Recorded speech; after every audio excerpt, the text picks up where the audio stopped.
I invite you all to remain standing for the reading of the gospel this morning. And if you brought a Bible with you, or if you have a pew Bible you can get a hold of, or if you brought a fancy schmancy electronic device with you with which you can look up today's reading, we'll be sharing from the gospel according to Matthew.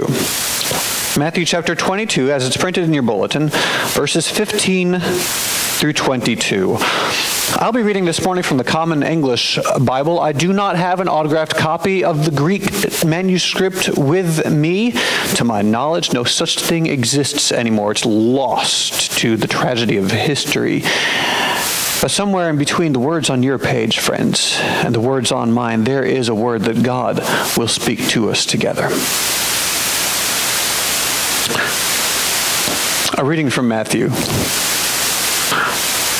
Then the Pharisees met together to find a way to trap Jesus in his words. They sent their disciples, along with the supporters of Herod, to him. "Teacher," they said, "we know that you are genuine and that you teach God's way as it really is. We know that you are not swayed by people's opinions because you don't show favoritism. So tell us what you think. Does the law allow people to pay taxes to Caesar or not?" Knowing their evil motives, Jesus replied, "Why do you test me, you hypocrites? Show me the coin used to pay the tax." And they brought him a denarius. "Whose image and inscription is this?" he asked. "Caesar's," they replied. Then he said, "Give to Caesar what belongs to Caesar, and to God what belongs to God." When they heard this, they were astonished, and they departed. Friends, hear what the Spirit is saying to God's people. You may be seated.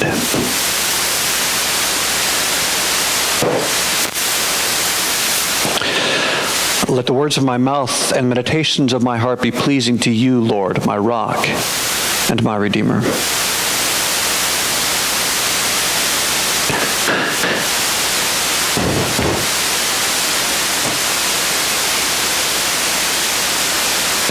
The Pharisees today are coming to Jesus, or rather the followers of the Pharisees groupies, and the supporters of Herod are coming to Jesus to set up a dialogical trap, a conversation trap. It's interesting the way they go about it, because if you're going to set up a dialogical trap for someone, asking them specifically about the Torah's opinion on paying taxes to the empire, which didn't exist, no such thing existed when the Torah was written,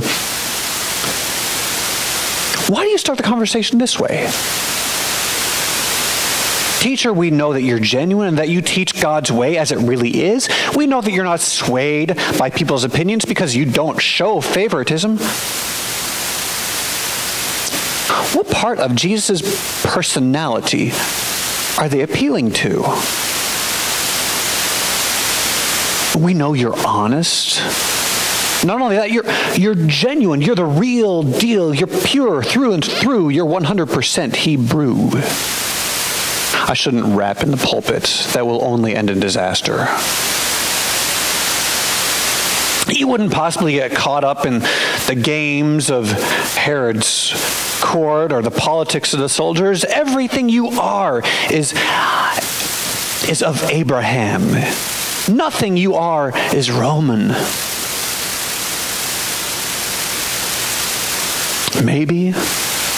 So if you're so separated from the empire, if you're that Zionist, then what do you do when the Roman tax man comes calling? Maybe. Is that the part of Jesus' personality they're appealing to?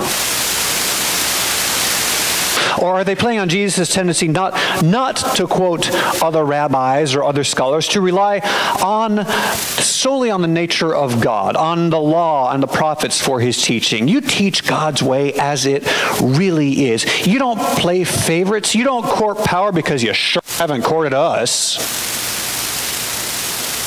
You don't care if we disagree, and we do disagree with your approach and your theology. Clearly, the Torah said it, you believe it, and that settles it. You ever heard that argument before?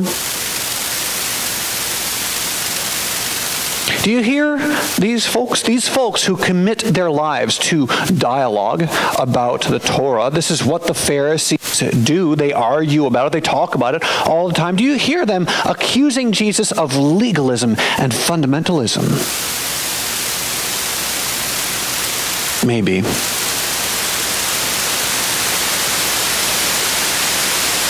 Does it matter? Does it matter why they're approaching him in this way? Maybe that depends on what we're trying to cull from this pericope in the first place. Like if we're going to land on verse 21, the render unto Caesar bit, maybe it doesn't. But I don't want to just land on that. It's been done. The chances are really good that you've heard and seen it done. There has to be something else to hear from this pericope. Well, there doesn't have to be, actually. Sometimes the words on the page mean only and exactly what they say. Sometimes the Torah says it, I believe it, that settles it. But not often. And not here. Because here we're talking about motives. Here we are outrightly concerned with what drives the Pharisees to do what they do. We know that because Matthew tells us so. That's simple enough, right? He introduces the pericope that way. And to drive the point home, he says, knowing their evil motives, Jesus replied, "Why do you test me, you hypocrites? Show me the coin to pay the tax." And they brought him a denarius. And I have to point that out because of how exorbitant it is. What's a denarius? 1 day's wage. Have any of y'all ever worked for minimum wage? In today's rate, an 8-hour day at minimum wage, let's just say before taxes, because that's a lot easier, will bring in how much cash? About $60. Caroline did the math very specifically this morning. It was 58. It's close enough to 60. This is rounded up. She's a math nerd. We'll give her that. It's fine. That really helps to set up this awkward exchange. A denarius, a day's wage. How many of y'all who have retired ended your careers at minimum wage?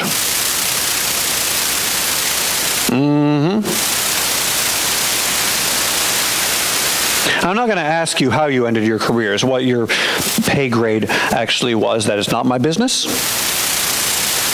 It's not mine to ask you to share with everybody here, but I want you to think about that number, that kind of amount. What is your work worth in 1 day?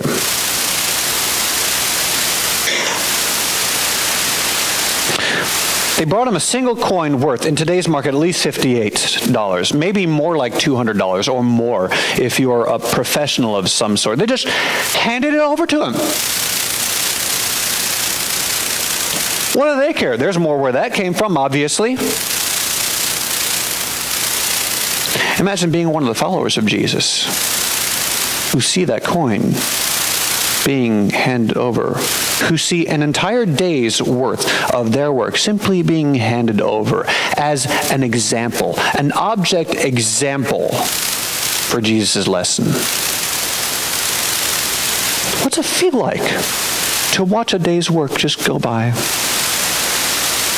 Just be handed off to someone. The stakes are pretty low for these guys. These Pharisees, these followers of Herod, they're gambling with big cash, big ideas. And I suppose you have to if what you're aiming for is taking down someone who's such a big deal. Well, what have they got to lose? Their jobs, their reputations are secure, unlike the folks who are gathered around Jesus. Unlike these folks who've left everything to follow Jesus. Folks who've either lost everything or who have everything still to lose.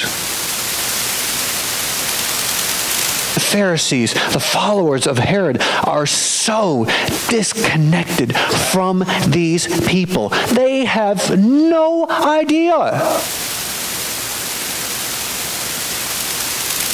But Jesus does. And Jesus is connecting to them.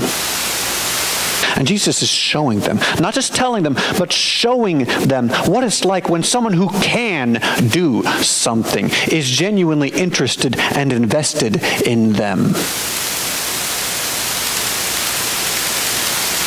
I have occasionally run into people who do fake. You know what I'm talking about? People who are trying to claim or exert authority, people who are trying to pretend to make a connection with you, but they just can't quite get over the feeling that they're better than you. That you're not actually worth their time and their effort, but something or somebody said that they have to pretend to be interested, to pretend to be invested, to pretend that they care. You've never met anybody like that, have you?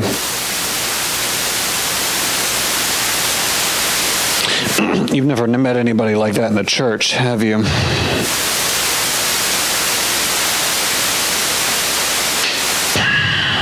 See, I could stop at render unto Caesar, or I could even stop at you don't show favoritism, but I don't think those get to the fundamental point of this pericope.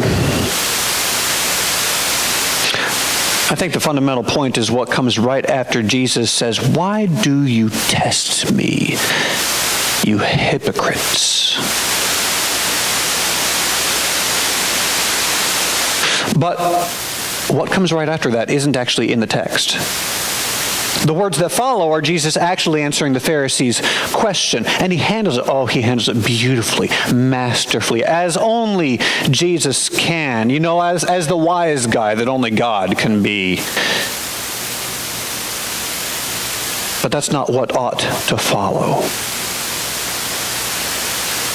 Why do you test me, you hypocrites? Bring me the coin used to pay the tax. There's subtext here in between. That question, why do you test me? It has an answer.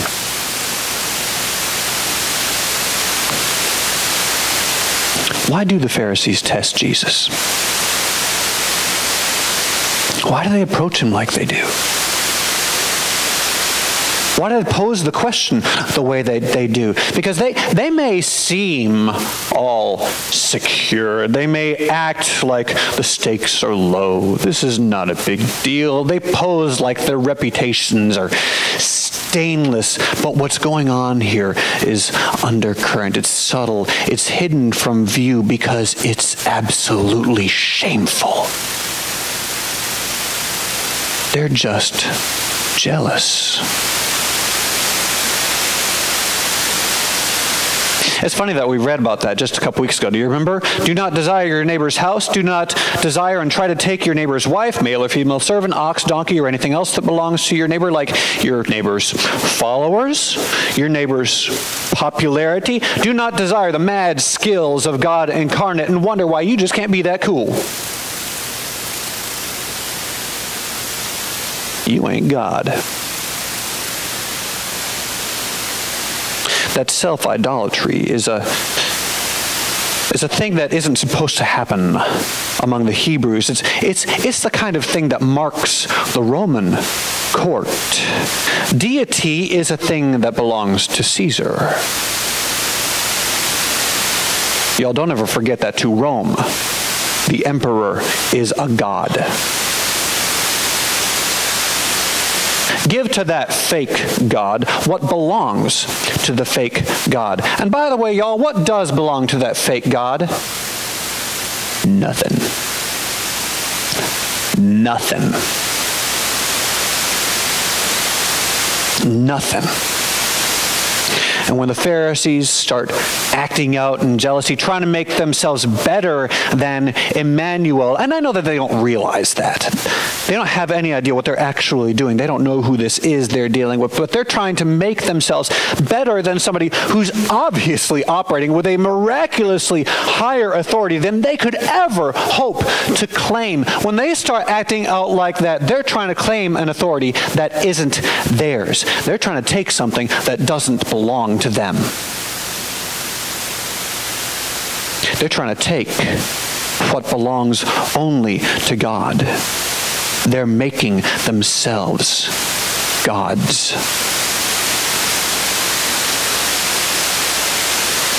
And that isn't just jealousy. That isn't just idolatry even. That is blasphemy.